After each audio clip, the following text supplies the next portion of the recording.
In 1997, scientists lowered a microphone into the Pacific Ocean. What they recorded stopped the entire room. It wasn't a submarine, it wasn't an earthquake, it wasn't any animal known to science. To this day, nobody knows what made that sound. And that's just one of them. The ocean covers 71% of our planet. We've explored less than 5% of it, which means whatever is down there, making these sounds, we have almost no idea what it is. Scientists have been studying some of them for decades. None of them are fully explained. The whistle. In 1997, same year as the bloop, NOAA picked up a second sound near Antarctica. They called it the whistle. It rises in pitch, holds, then cuts off. Clean, precise, almost intentional. The current theory? Underwater volcanic activity. Magma forcing itself through tiny cracks in the ocean floor, like blowing air through a narrow tube. But here's what doesn't add up. Whistles require a controlled opening. Volcanoes don't have those. So what was controlling it?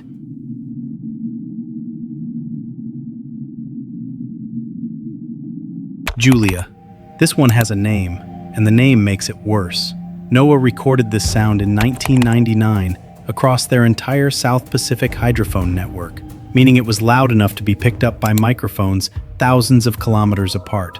They named it Julia because it sounds almost like someone crying. The official explanation is an iceberg scraping against the ocean floor, but the sound travels in patterns that don't match iceberg movement. It pulses. It breathes. NOAA has never issued a final conclusion on Julia.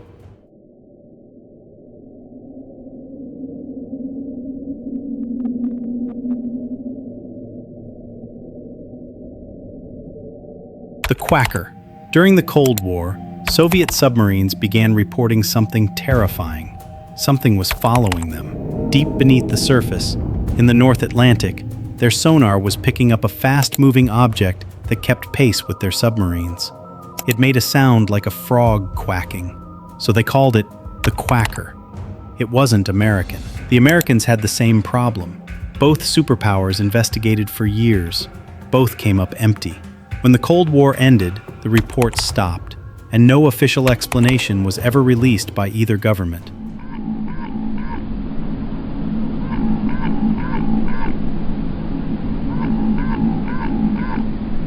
Slow down. In 1997, yes, that same year again, NOAA recorded a sound that drops continuously in frequency for about 7 minutes straight. They called it slow down, because it does exactly that. It slows and slows and slows. The sound is consistent enough that scientists were able to triangulate its location to somewhere near Antarctica. The leading theory is an iceberg, but no iceberg movement has ever produced a sound that behaves this predictably, this consistently, for this long. Something was descending. We don't know what.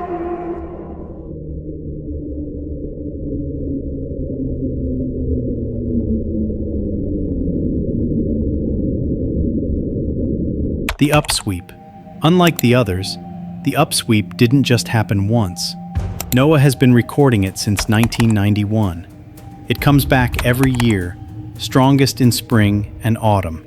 It sweeps upward in frequency, then disappears. And it comes from the middle of the Pacific Ocean, in an area with no known seismic activity. What makes scientists uneasy is this. The sound is getting quieter every year. Something that was loud enough to fill the entire Pacific Ocean is slowly fading. Whatever was making it may be dying.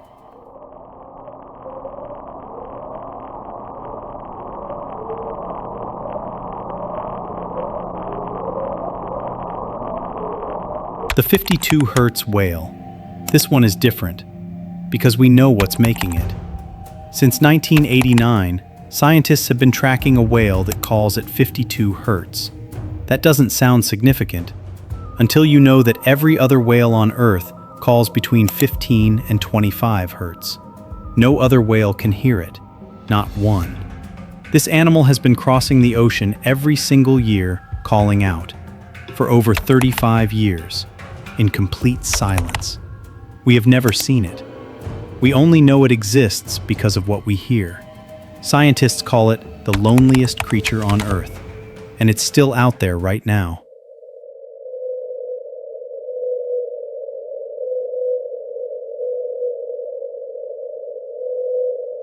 Biotwang. In 2014, scientists dropped a recording device into the Mariana Trench, the deepest place on Earth. What came back made no sense. The sound has 5 distinct parts. It starts with a metallic moan, shifts into something biological, ends with a sharp, almost mechanical twang. It repeats, with too much consistency to be geological.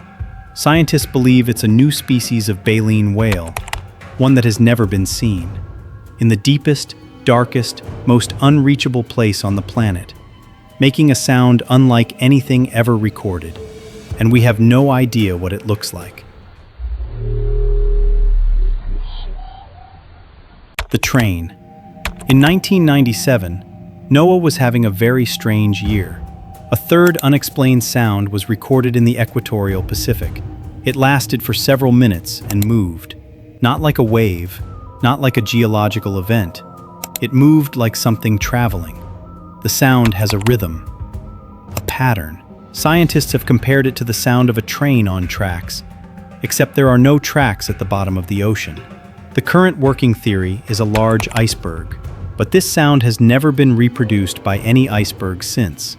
Some researchers privately don't believe the iceberg explanation at all.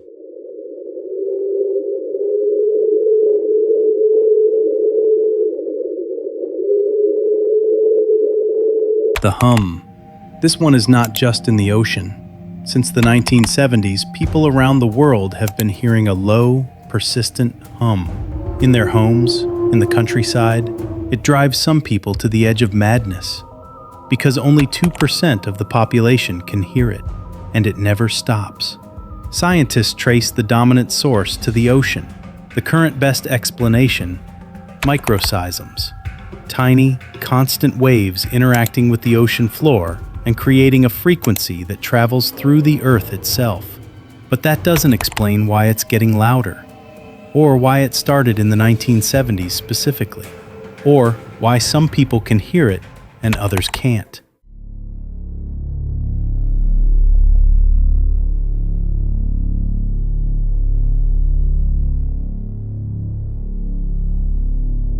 The bloop.